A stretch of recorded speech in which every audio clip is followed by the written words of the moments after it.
प्रभु यीशु मसीह के मधुर नाम में आपको मेरा सलाम मिले। आज मैं आपके सामने एक बहुत गहरा आत्मिक संदेश बांटना चाहता हूँ। हम सब इस गीत को बार बार गाते हैं और जब हम गाते हैं हम बहुत भावुक हो जाते हैं, आत्मिकता में गाते हैं। और गीत है तेरी इच्छा पूरी हो जाए, मैं मिट्टी हूँ तू है कुम्हार। गीतकार ने ये गीत यिर्मयाह 18 अध्याय और उसके 6 पद से लिया है। ये वचन हमें याद दिलाता है कि हमारा जीवन पूरी तरह से परमेश्वर के हाथ में है।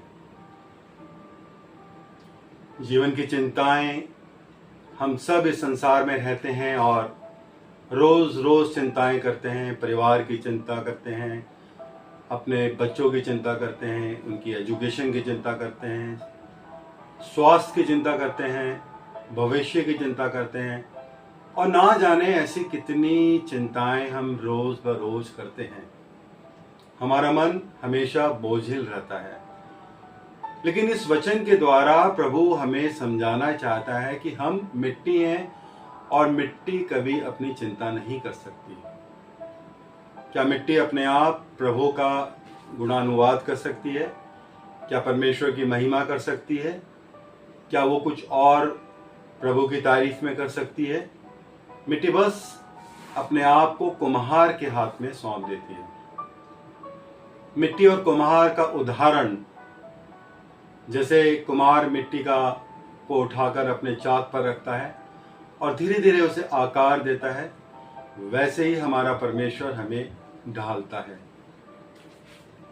मिट्टी कभी कुम्हार से नहीं कहती कि मुझे ऐसा बना, मुझे वैसा बना। बस वो खुद को पूरी तरीके से समर्पित कर देती है।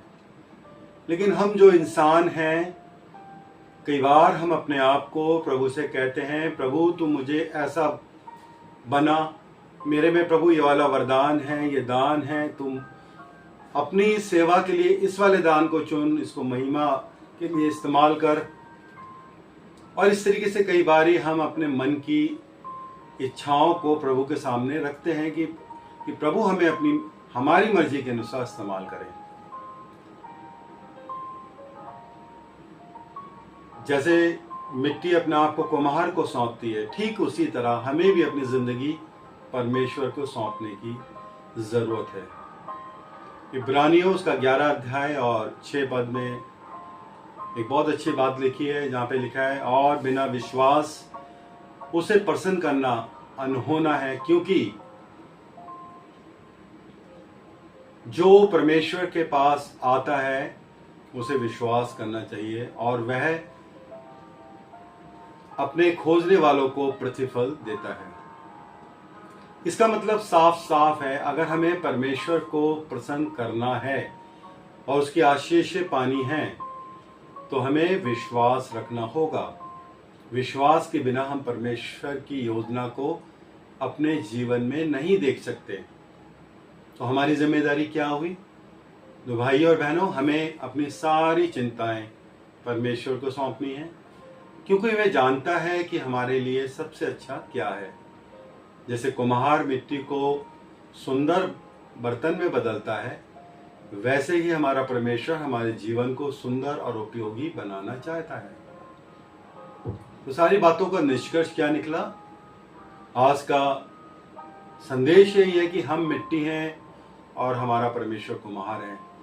जब हम अपनी इच्छा को छोड़कर परमेश्वर से कहते हैं, प्रभु तेरी इच्छा पूरी हो, तब परमेश्वर हमारे जीवन को नई दिशा देता है। इसलिए आज हम अपने सब मिलकर ये प्रार्थना करें कि प्रभु मेरा जीवन तेरे हाथों में है, मेरी नहीं वरन तेरी इच्छा पूरी हो। मुझे अपने चाक पर रखकर जैसा तू चाहे वैसा बना। परमेश्वर हम सबको आशीष दे और इस गीत के द्वारा, इस वचन के द्वारा हम अपने जीवन को प्रभु में सौंपने वाले हों, ताकि प्रभु की इच्छा हमारे जीवन में पूरी हो। प्रभु हम सबको बहुत बहुत आशीष दे।